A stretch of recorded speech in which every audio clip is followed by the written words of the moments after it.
Here's part of what Kevin Durant wrote in the Players Tribune. I'm going to read this along with you because I have not seen it yet.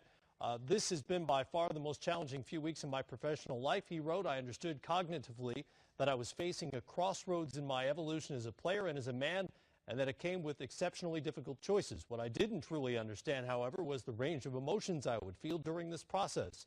The primary mandate I had for myself in making this decision was to have it based on the potential for my growth as a player, as that has always steered me in the right direction. But I'm also at a point in my life where it is of equal importance to find an opportunity that encourages my evolution as a man, moving out of my comfort zone to a new city and community which offers the greatest potential for my contribution and personal growth. With this in mind, I've decided that I'm going to join the Golden State Warriors. The rich get richer. I'm from Washington, D.C. originally, he continued, but Oklahoma City truly raised me. It taught me so much about family as well as what it means to be a man. There are no words to express what the organization and the community mean to me and what they represent in my life and in my heart forever. The memories and friendships are something that go far beyond the game. Those invaluable relationships are what made this deliberation so challenging. It really pains me to know that I will disappoint so many people with this choice. But I believe I am doing what I feel is the right thing at this point in my life and my playing career. I will miss Oklahoma City and the role I have had in building this remarkable team. I will forever cherish the relationships within the organization, the friends and teammates that I went to war with on the court for 9 years, and all the fans and people of the community.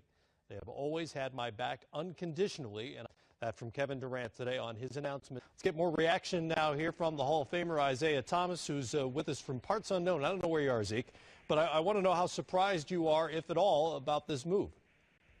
I'm not surprised that he left OKC. I am surprised that he chose Golden State. However, when I think about Golden State's team and also their management, when you look at Myers and you look at Jerry West, this is something that I think he would look at OKC's management and Golden State's management and probably say, okay, who has the best chance of giving me the opportunity to win a championship and grow as a person and also grow as a man. And I think Golden State presented that to him more so than OKC. I want to get your thoughts on this idea of superstars changing teams. We went through this a couple of times with LeBron James back in the summer of 2010 and then just 2 years ago, because you played in an era where players for the most part didn't do this through free agency and they didn't team build the way it's done now, where stars kind of collude and get together to build super teams. What do you make of this idea that he's joining the team that he couldn't beat in the Western Conference playoffs? Matt, when you're talking about winning championships and you're talking about competing against, the opponent, and I'll take myself back to when we had to compete against the Celtics and try to dethrone the Celtics. You always want to make the opponent weaker so you can therefore dethrone them. And if Larry Bird had any point in time said, hey, I want to come play for the Detroit Pistons, we all would have welcomed Larry Bird with open arms and said, hey, come play with us. In sports, I believe in dominance. I believe that, when you do have super teams and you do have great players playing with each other, I think it makes the game better and it elevates the league and it forces everyone to dig a little deeper and get a little better. So I refer to those Celtics teams and I look at those Lakers teams. I mean, Matt, when I stood on that podium with the 50 greatest players ever, I was the only one on that podium who didn't have a teammate that was one of the 50 greatest players to ever play the game. So all these, when we talk about great players moving teams, moving from team to team to play with each other, that's always been the history of our league. However, that hasn't been the narrative of our league. But when you look at that Laker team, when you look at that Celtic team, all those teams were stacked. And I'm sure when Jerry West had a chance to speak to Kevin Durant, he probably pointed out to him that Magic played with Kareem, Worthy, Bob McAdoo, I mean, so forth and so on. I mean, it's that's how the league is. And when you look at football, the greatest players, the greatest teams, that San Francisco 49ers team, I think they had 11 or 12 Pro Bowlers on that team. When Deion Sanders left Dallas to go play for the 49ers. So this has been the history of sport, and the narrative hasn't necessarily reflected the history of our game. Well, by the way, he's leaving a pretty good team as well, and a team that arguably should have reached the NBA Finals after not being able to finish off a 3-1 lead against the Golden State Warriors. What is your interpretation of Russell Westbrook's future? You know how players talk. Obviously, at some point, Durant had a conversation with Russ. It doesn't mean that whatever Russ told him was a factor in his decision, but as a player, what's your interpretation? As a former player, I go back and I try to put myself in that locker room. And at one time, you had Westbrook, you had Harden, you had Durant, you had Ibaka. All of them were very young men growing up in this league. And you do form relationships of trust, loyalty, and respect. And when you see your friends constantly being moved or traded or going to different places, that definitely reflects on management. And I would say Westbrook will probably either be traded before the season starts to see what they can get for him, or at the end of the season, Westbrook leaves and he goes to another franchise. Do you think one way or the other he's out the door? If you're Westbrook and you've seen Harden go out the door, and regardless of his relationship with Reggie Jackson or not, you've seen Jackson go out the door, you've seen Ibaka go out the door, and you've seen Durant go out the door.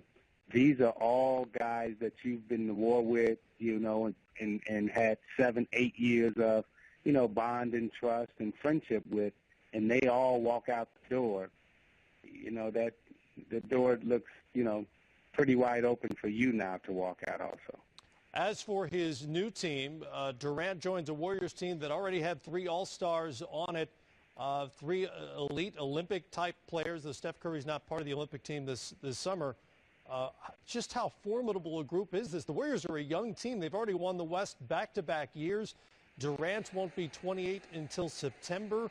Their stars are all in their 20s. What kind of a juggernaut could this be? Well, it's going to be must-see TV, and it's going to be great for you and I, Matt, on NBA TV every night. But I think for the league, and I think for basketball internationally as a global game, you know, this is going to be a great team to watch and to chronicle and see how well they can do. Now, you know, I think for Cleveland and other teams who are trying to compete with them, it forces Cleveland now to say, okay, we have to make another move.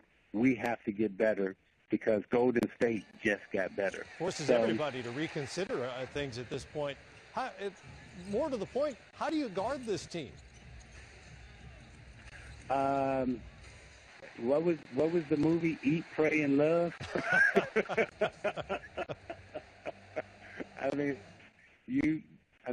There will be nights when the 3 of them are on, and it's going to be must-see TV, and we probably have never seen a team like this in the NBA, and I'm looking forward to seeing a team like this play in the NBA with their scoring ability, their youth, their athleticism.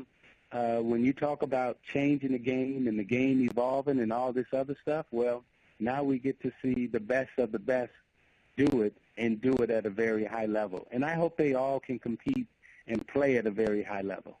I don't think there's any question about that. It's enormous news. Isaiah, we appreciate you stopping by for your perspective. Hey, thank you. All right, let's bring in TV's Brent Barry, who spent part of his childhood basically in the Warriors locker room, son of the Hall of Famer Rick Barry, of course. Brent, I'll ask you the same question I've asked everybody today so far. Just how surprised are you that Kevin Durant, A, left, and B, landed by the Bay? Well, I also spent time in the locker room as a player, Matt, so thank you for that. No kidding. You know, Matt, I'm not totally surprised about the news today. Obviously, it's some early fireworks for a lot of people who are NBA fans on the 4th of July to hear the Kevin Durant news. But, the Warriors and the Spurs, I believe, Matt, behind the scenes, there was a lot of talk, and you and I talked about it during the finals, about which teams were lining up for the Kevin Durant opportunity this summer, and that those teams had kind of made tracks over the course of the past couple of seasons to be in this kind of position and to make their pitches. Kevin Durant has said a lot of things about just returning to OKC, so it might be a bit of a curveball for those on a daily basis who heard from KD, but I'm not incredibly surprised. Kevin Durant taking on a new city, a new challenge, moving from the East Coast to the West Coast and seeing the potential with what it is the Warriors can unlock with the way they're going to play and how they're going to compete for a title here for seemingly the next 6 to 8 years.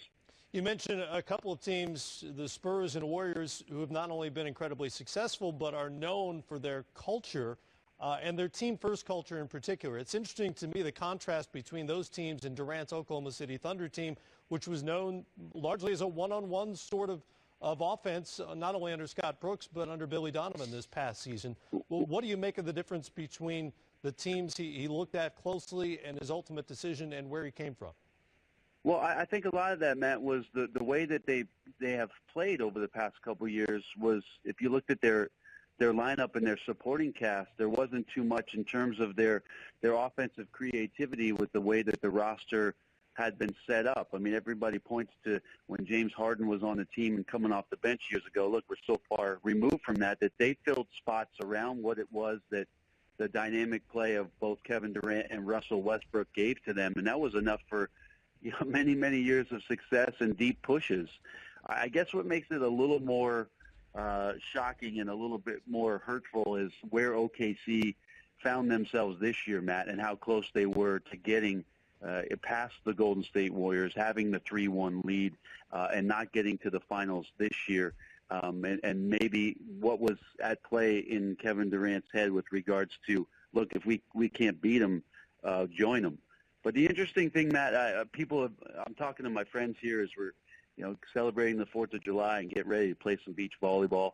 And the conversation is more turning around the competitiveness of the league and about a player like Kevin Durant joining an already elite team in the NBA.